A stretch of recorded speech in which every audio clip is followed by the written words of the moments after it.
I think it's the most dreaded conversation that parents have. And it's not just like an American thing. This is a worldwide. This big sex talk is just an outdated approach. We want to get rid of this idea of a conversation. We want this to be conversations. We want to change. One of our goals at Birds and Bees is we want to get rid of the talk. And I'm using air quotes if you're not looking at us, but we want to get rid of that because what Mary Flo was just saying is it puts so much pressure on us as parents to say everything we've ever wanted them to know about sex in one conversation that we're freaking out about. I don't know any parent that says, I can't wait to have the sex talk with my kids. Not one. Hey, everybody, and welcome to the Paula Ferris Show. I am your host, Paula. We've been having some conversations about how we can navigate uncomfortable conversations with our kids, whether it be politics or having the sex talk. So last week we had on Sharon McMahon, America's government teacher, about how we can effectively talk politics with our children, with our family, and with our friends. And this week we are going to be talking about how to have the sex talk with our kids when they're younger and when they're older. Now, I do want to say, if you're listening and you have kids in your car, this is not a dirty or inappropriate conversation, and it might actually be good to share with your child or your children, but I do recommend that you listen to it first, or you watch it on YouTube first, and then determine if you want to share it with your kid. It might actually help you. So I had so many of you reach out to me through my DMs asking me to talk about this on the show. Leisha and Allison, and I could go on, but it is my good friend Allison who sent me this message that really got my wheels turning. Hey, Paula. I'm a pretty open and honest mom with my 10-year-old daughter, but recently she started asking me questions about sex. And I was totally not prepared for this yet. So I would love to have some advice on some age-appropriate conversations I could have with her and in the future. Thanks. How many of you can relate to Allison? You just don't know when or where to start having this conversation. Truly, I don't remember having it with my parents when I was young, but I do remember getting removed from sex ed class when I was in junior high, and it was so traumatizing for me, you guys. When it comes to my own kids, I have no recollection of having it with my daughter Caroline, who's in high school. With JJ, I recall having it, but I also blacked out because it was so uncomfortable. And then I recently had it with Landon, and I'll share a little bit more about how that went in the upcoming conversation. I have invited the moms from the Birds and Bees, Mary Flo and Megan. They are like sitting down with two very calm, good friends who are going to help us navigate this whole conversation and the discomfort that comes alongside of it. This is going to be a part 1 and part 2. Next week, we're going to be answering all of your questions that you submitted for the Birds and the Bees founders, for Mary Flo and Megan. But in today's episode, we're going to talk about how to have the sex talk, when to have the sex talk, and where do you even begin? And a reminder, make sure you're signed up for my personal newsletter at paulaferrisofficial.com. I have a surprise surrounding this conversation, and we will keep these conversations going, and you have inside information about this particular episode. Stick around for my pinpoint after the conversation, my takeaways, and I'm going to share a little bit more about why getting removed from sex ed class was so traumatizing, why I still carry some of that trauma with me today. But without further ado, Mary Flo and Megan, your new best friends when it comes to how and when to have sex talk with your kids. Mary Flo and Megan from Birds and Bees, I'm so excited to be having this conversation with you. A little nervous because I don't know one parent or adult that says, I can't wait to have the sex talk with my kids. You're not alone. They don't exist. Is there any parent out there that actually looks forward to having this conversation, or any adult that looks forward to having this conversation with kids? Present company excluded. We do. We might look forward to it. Yes. Achievements like professionally and personally, I'm like, yes. So Megan, you're obviously the outlier, and I'm so excited to have this conversation with you because it is intimidating. And some of those words that adults and parents will use regarding having this conversation are terrifying and embarrassing. So right out of the gate, and either of you, Mary Flo or Megan, can address that. Why is this such a difficult conversation to have? I think it's the most dreaded conversation that parents have. And it's not just like an American thing. This is a worldwide Wow. There are a lot of reasons for that. Number one, most of us weren't spoken to in a very good way. Like we didn't get good information as children. So we don't know what this looks like. Plus, because of the idea of the talk, we think this is a one-time only conversation, and we put so much pressure on ourselves to do it perfectly because this is my one chance. And so it gets postponed and postponed and postponed. And then it's just, yeah. So nobody has a good memory of when they were told. And it's just, there's a lot of reasons why parents dread this. They also have the feeling that they're going to spoil their child's innocence. We are trying to reverse that and let them know that innocence is not the same as ignorance, that you're not taking their innocence away. You are enhancing their innocence with good information. Okay, so let's start there. We know why it's so difficult. And I can't remember having that talk with my parents, but I do remember my parents removing me from sex ed class in middle school. And it was so traumatizing. I still remember it to this day, getting made fun of. My parents pulled me out of the sex ed class, and kids would come up to me in the hallway with like a screwdriver, like, you scared of getting screwed? And sorry if that's like too much, but like, I still have that trauma. So that's what I remember about this. I don't remember the talk. I remember the trauma that was associated around this whole conversation. We didn't really talk about it much. You know, my mom, I grew up in a Christian home, very conservative, and her mantra was sex is good, sex is great, save it for your permanent mate. And that was pretty much all we didn't discuss it. So here. I mean, I know, seriously, right? It stayed with me ever since. Let's start with, when do we want to have this conversation, and why is it so important that we are the ones, the parents, the adults in their life, are having this conversation with the kids and they're not hearing it from their peers? So I think I would first say we want to get rid of this idea of a conversation. We want this to be conversations. You know, we want to change. One of our goals at Birds and Bees is we want to get rid of the talk. And I'm using air quotes if you're not looking at us, but I love that. Get rid of that, because what Mary Flo was just saying is it puts so much pressure on us as parents to say everything we've ever wanted them to know about sex in one conversation that we're freaking out about. And our kids are looking at us like we're the weirdest people. And then there's just so much pressure. And the reality is, with really any big topic in parenting, nothing is boiled down to one conversation. If we're teaching our kids about manners or hygiene or faith, I mean, any big part of child rearing is little by little. And that is what we're trying to do with Birds and Bees, is to really teach parents how to have little conversations that build. So I would say, get rid of this idea that this is a one big conversation and replace it with this idea that you're going to be having multiple age appropriate conversations as your kids get older. So I think right away that mindset kind of changes some of the angst or dread. Now, some people might hear that thought and be like, okay, okay, so Megan, I hear that and I'm like, so I have to have multiple dreaded conversations with my kids? That's what I'm hearing. Like, I just want to get it over with, right? Right. And so what you say is to just kind of slowly change the way you're thinking about this, where, you know, we're not encouraging to tell like the actual act of sex to a 4-year-old, but what does that mean? Okay, well, maybe we can introduce anatomically correct words when we're potty training. Let them know that penis and vagina are not bad words. Or those aren't bad words. So kind of little by little talk about, you know, seeds and eggs, and have age appropriate conversations just about reproduction and all living things. And then later on, talking about how a baby's born, explaining the story of birth. There are just so many ways that we as parents can have these little, we like to call them drip, drip, drip conversations instead of the old way of doing things of the big pitcher of water and just dumping it all. We really encourage parents to get rid of this idea of the talk and replace it with these little conversations, because nobody's going to sweat about talking about seeds. You know, oh, look at these little seeds inside this apple. Isn't this amazing that these little apple seeds make new apples? We can do that. You know, that's like that.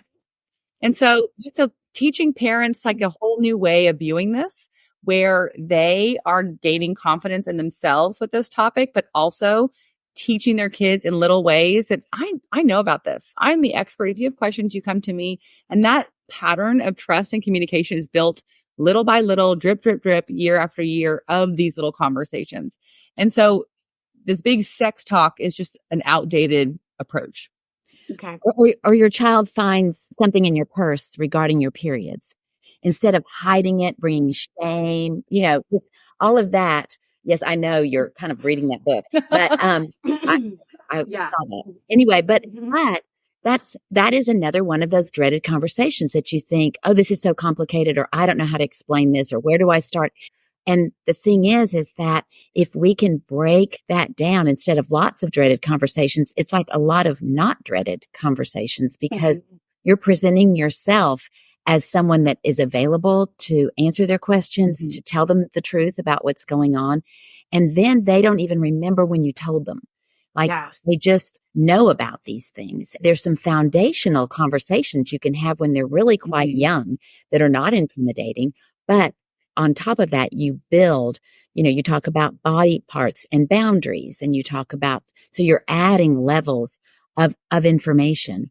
And then they just kind of know. And then they also know they can come to you with little Yes. questions instead of, oh, this is one of those horrible things that sends my mother into rigors. So I can't ask her. Okay. So what I'm hearing is drip, drip, drip, small conversations, be open, use the anatomically correct words. So don't say a hoo-ha or a pee-pee. Like call it the penis, call it the vagina, call it the breasts, all like everything. I'm very open with my kids, my boys. Like they know all about a period. I've even showed them like, this is a tampon. This is what happens to girls. I want them to be empathetic, but also like understand and be supportive of their future spouse, right? Their future partner. But when is our kid ready? Because this is where I think a lot of parents and adults might feel like, oh, they're not ready for the conversation. But I've heard of parents having the conversation as early as like age 5. So like, when should we be having this conversation? Is there a right age? Do you just gauge it by your kid? Because I'm of the philosophy of like, get ahead of the game. I don't want my kid to learn about this from somebody else, because if they're already a little curious, then they're already having those conversations with their peers. Maybe their kindergarten peers, their pre-K peers. So like, when do we start having this? Is there a specific window? Well, we have this theory. The theory is that your family is the age of your oldest child and everyone else just keeps up. Okay. So what that means is when your first grader goes off to first grade, if they're your firstborn, then everything in their world is a world of a 6-year-old. So, you're a 6-year-old. And so you tell 6-year-old jokes, 6-year-old TV, you're in a 6-year-old world, but you're sitting next to someone who's 6 years old, who's the youngest of 4. Okay. That 6-year-old is in a 16-year-old world. And so they're bringing into the classroom a lot of different experiences, exposure, conversations. They grew up on the sidelines of a soccer field. And, I'm sure you realize that your youngest does things that your oldest didn't do at that age. I feel like he's ruined. Like our 10-year-old has been ruined by his 2 older siblings. He watches things that are too mature for him. He hears things that are too mature for him, which I guess is natural, but it's expedited the process. Yes. There's no innocence. I feel like he lost his innocence in a way. Because it's this reality, that we all, any parent that has more than one child realizes this the week they brought home baby 2 home from the hospital. They're thinking, oh, wow, that baby is sitting in front of the TV, so I can take a shower. Where the newborn, my firstborn, it was like, oh, we don't do screen time till age 2. That's the pediatrician recommends. We just live in a different world when you're having multiple children. So Mary Flo's point, your family is the age of your oldest child. And so the problem that we come against is parents just naturally, the first question that pops into their mind when it comes to this topic, you hear the phrase, how to talk to your kids about sex. The first question parents want to know is when is the perfect age, because parents want to be intentional and do this right and not mess up because they kind of feel like they have a one shot at it. And so when's the perfect age? And what we're trying to tell you is that there is not a perfect age, because if we said it's age 8, well, then that would be very misleading, because to the points that we just all made, every 8-year-old is different. A firstborn 8-year-old who lives like X, Y, or Z, maybe they're not ready for that information. Yeah. My 8-year-old, or now he just turned 9, we've had this conversation twice, but that's just based on his personality and the questions he asks and the information that's at hand, and who knows what's going to happen with my third. I have no clue when he'll ask these questions because his life is so different. And so I think we're very hesitant to give an age. And so what we really encourage parents is instead of focusing on the question of when, we really want you to focus on the question of who. And to really ask yourself, who do I want to tell them? Who do I want to have the power of the first impression? And that really will kind of reframe this idea of when. And also, that coincides with this idea that we've just talked about of it's not a one and done. And so what you say at 8 might be kind of step 1. Then Okay, so I didn't ruin it if it didn't go well the first time. No, not Okay, at all. good. Nobody does it well the first time. You almost have to say, you know what? I've been thinking about what we talked about. No pun intended, by the way, Mary Flo. No pun intended with nobody does it well the first time. Okay, No. anyways, go. I had to go there. No, I understand that. Yeah, we get a lot. That's what she said. Yeah. Okay.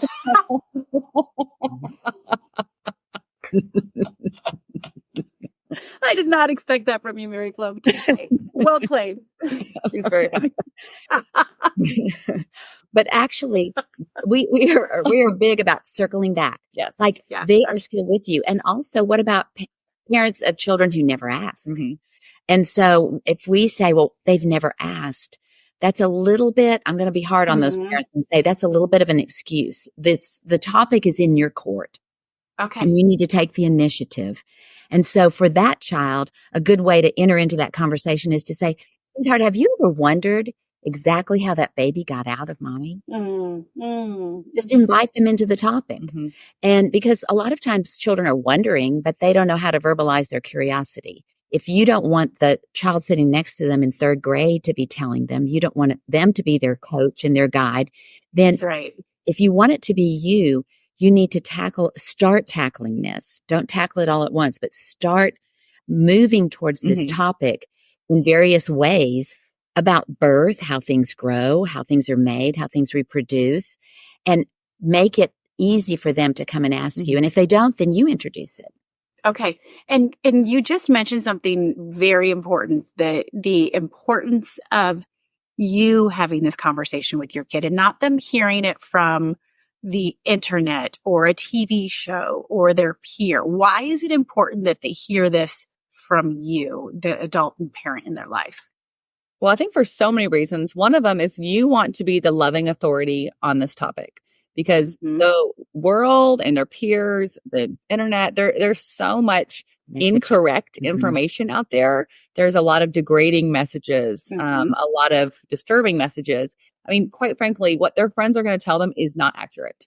And then we have this whole issue of pornography and pornography exposure, and that's not presenting sex really in a healthy or appropriate or accurate depiction. And so I think if that is what you're leaning on for their education, they are going to enter into adulthood or marriages or wherever your boundary is with completely incorrect information. And so we really want to empower parents like this is important.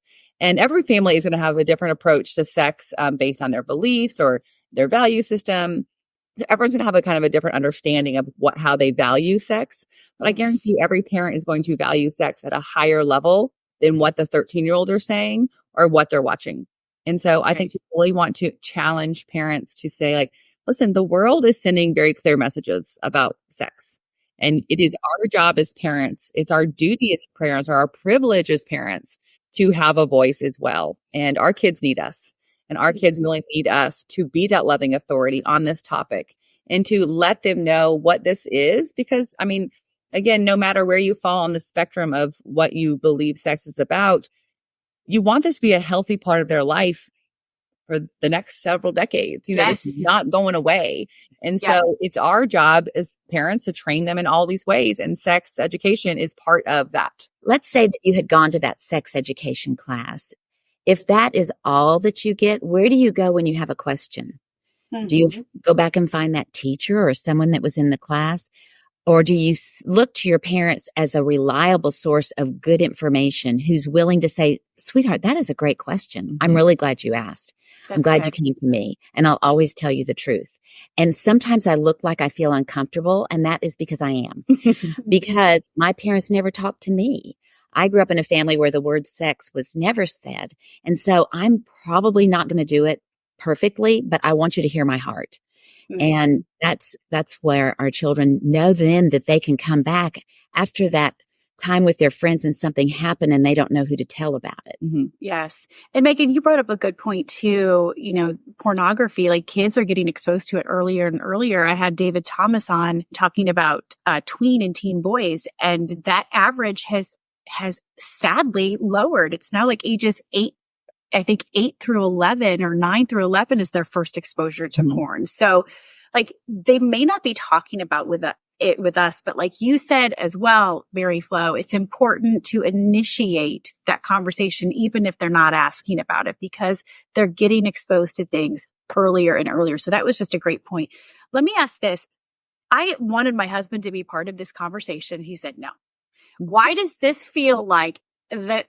It's the onus is always on the woman or the mother to have this conversation. It's so uncomfortable for fathers, but like they need to be part of this too, right? We can't let them off the hook.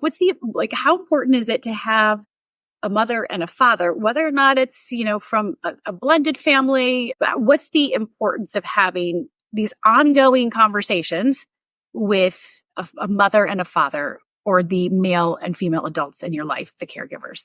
There's a different perspective that a male has, obviously, and he needs to introduce that. And I would love for Megan to speak to this because right now she is in the thick of it. Her children are young. In it.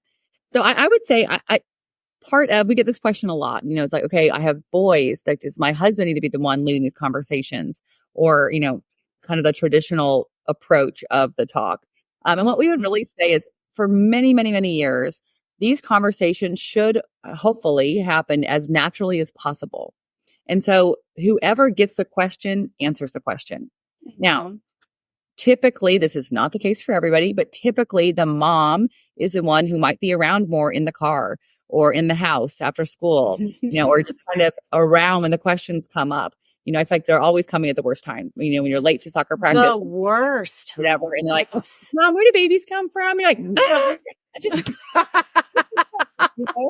And so I think what we want to do is equip parents, moms and dads to be ready for those questions whenever they come. What we don't want is for you to stumble and say, well, son, talk to your father when he comes home about that. It's like, well, that is awkward. And it kind of sends this message to your son, like, you can only talk to dad about this. You can't talk to me. And that's not what you want. You want this to be a very open conversation in your home. What we really are striving for is that this is something we talk about in our family. And there's going to be different differences in every family. Maybe there's not a dad around, or maybe there's not a mom around, or maybe the mom is so uncomfortable having these conversations that dad's a more carefree conversational guy, or maybe dad's sweating even listening to this podcast episode right now. And the mom's like, I got this. So everyone's going to have a natural bend to these conversations, or the kids are going to connect with one parent, maybe more than the other, to have these conversations. But overall, what we want to do is send this message to our kids that we are all talking and we are kind of a unit here. Let's say, for example, I had a conversation with my daughter about periods, or she started her period, or whatever it is. It does not mean that my husband has to go over to her and be like, I can tell you all about periods if you have questions. That's not his bend. That's not something he would be excited to do. And that's okay. But like maybe something like, hey, I heard you and mom had a good conversation today. If you ever want to ask me questions, I'm here to help too. That's great. Something that maybe acknowledges that I'm here for you too, although I may not enter into it in the same way as mom does, or vice versa for boys and girls. I think obviously as bodies start to change, they might feel more comfortable talking to someone whose body is like theirs. In our Birds and Bees course, the first step is for the spouses to come to an agreement or have a very good conversation. What is the main thing we want our children to know about sex if they're growing up in our family? So actually, we back it all up. We go upstream before conversations start and ask the parents, whether they're married or not, these are our children. And where are we going with these conversations so that when the questions come, they have a foundational message. This is the message we're sending to our children. It can contain faith. It can contain, their beliefs, their values around the topic of sex. But it's a great conversation for parents to have, because it's like, well, where did you get that idea? And why do you have that idea. It's like give yourself a couple of weeks, but then we encourage parents to write it down into one sentence that they both agree. Okay, we can agree one sentence. Okay, that we can agree that we both believe in this sentence, and we are going in that direction. And so that means we're trusting each other to adhere kind of to that message, to those sets of values. There's a lot of other sentences besides that one, but like this is the theme of where I love that. It's a good place to start too, because that's what's intimidating. First of all, it's not the talk, it's conversations. It's a lot of conversations. I like that because it kind of like takes the pressure off, but then gives us a good starting point, because that's like, I'm already sweating thinking about it. And my kids, I've kind of already had it with my kids. I'll tell you this, like, I don't ever remember having it with our oldest daughter, who's now 16. My husband and I are very affectionate with one another. We're like, this is what mommies and daddies will do when they really love one another. And we want them to look at that like it's, a loving relationship. We love and hug on each other. With my middle guy, I didn't have it. I had it because he heard a Bruno Mars song. And he saw the lyrics on the screen. The lyrics were like sex by the fire at night. And I had told him for the longest time, because he liked this song. I said, oh, he's talking about Simon Says by the fire. Says by the fire. So that's how I got out. Like, so I could listen to this song in the car. And you guys know what song I'm talking about. I can't sing it because of royalties. But then he saw it said sex, and it didn't say Simon Says by the way. It said sex. And he said, what is sex? And I was like, I blacked out. I don't even remember what I said. Seriously, I have no recollection of what I said next. And then with my youngest, he's 10. 4 months ago, we were in the car. We were on our way to a football game. And I was like, I haven't had this talk with him. I know we've kind of talked casually about things. And so I decided to have it when he was in the back seat. And I was like, Landon, where do you think babies come from?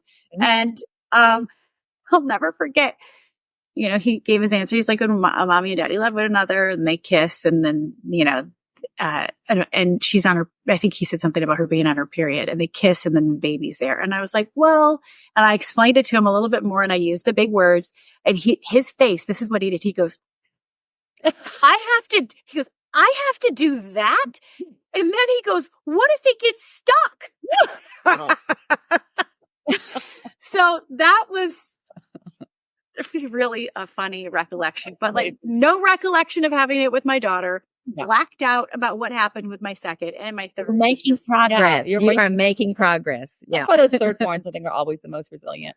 But it's something Mary Flo mentioned this a little bit earlier, and I think it's so true, and it also kind of piggybacks off what you just said, is one of our big goals at Birds and Bees is to help parents become purposeful parents, and to be intentional with their words, and to be mindful of opportunities. This is a great opportunity to speak into this, or using those helpful phrases of have you ever wondered, or talking about seeds and eggs, or whatever it is. So to be purposeful parents, the goal is not to be perfect parents.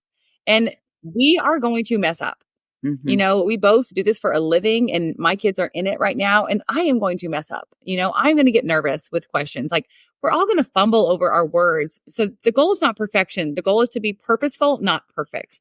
And then this idea of circling back, like Mary Flo mentioned earlier, it's like, go back. Sweetheart, earlier today, we had a really good conversation in the car, but I just didn't give you my best answer. So I'm going to try again. We can do that. So good.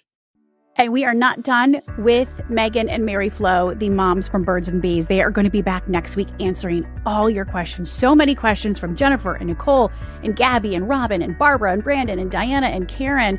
Questions ranging from when your kids stop bathing together, and then when they're older, how you have the sex talk when they're of age, when you should share your personal experience with them, how you should talk about sex if you have a special needs child. And also, should you walk around naked in front of your kids? At what age should you stop doing that? Is it appropriate? Is it inappropriate? So many questions. We're really going to dive in deep, okay? I want to loop back to my story with you about getting removed from sex ed class and why that was so traumatizing for me. Again, I don't have any recollection of having a talk or a series of conversations with my parents, and this is not to shed any shame on my parents or about my childhood and my upbringing. But I do remember in middle school is one of those core memories for me, getting removed from sex ed class because my parents didn't want me to learn worldly viewpoints about sex education. But I remember walking the halls and a kid came up to me with a screwdriver and was making jokes about getting screwed. And I still remember that sadly to this day. Look, I think you have to handle it however you want to handle it in your household according to your family values and your viewpoints. But I do think it's important that we have these ongoing conversations with our kids about sex and their bodies, and we don't surround them with any bit of shame. My takeaways, and there were several, but my first is this: take a little bit of the pressure off of yourself. This is not a talk. As they said, this is a series of conversations, and you can start it with the seed and the egg. Make sure that you're gauging the conversation based upon your child's age as well. And I thought it was really interesting, if you have kids of different age, the maturity is the oldest kid in the house. So like, for instance, my 10-year-old knows way too much because he has older siblings and he can handle probably a little bit more. So I thought that was really good advice. But make sure that you and your partner are in agreement with what you want your kids to know about sex in your family. Have that foundational message. It could contain your values and your faith if that's important to you as well. But just keep having the conversations and take that pressure off. It doesn't have to be one talk. And if you don't like something you said, it's not about perfection. It's being purposeful. I love what Megan said. You can circle back to it and say, I didn't give you a great answer last time we talked about this. Let's circle back and I want to tell you a little bit more. They have a course available on their website and they're going to give us 20% off. I'll have all of those details in my show notes. And make sure, again, you're signed up for my personal newsletter because I'll have a surprise surrounding this episode. All right, my friends, we're going to keep talking about it, keep having some of those uncomfortable conversations, politics, sex, and all the things with our kids. And again, if you think that this was appropriate to share with your children, I encourage you to do so. And let me know what your kids think about it. I had a mom reach out last week and say that she allowed her daughter, Nora, to listen to the episode about politics because her daughter asked to listen to it with her. So let me know what your kids think about it. If you think it is appropriate to share with your kids this conversation, I'd love to hear your feedback, and we are going to keep talking about it next week. All of your questions answered about the sex talk and our bodies as we continue to talk about it on the show. See you then. I know you guys thought you were done with me, but not quite yet. I have one more thing to tell you about. If you're watching on YouTube or you're listening on your favorite podcast platform, don't forget to subscribe to the show. I don't want you to miss a single beat or a single conversation. And remember, my DMs are always open. Tell me what you want to talk about.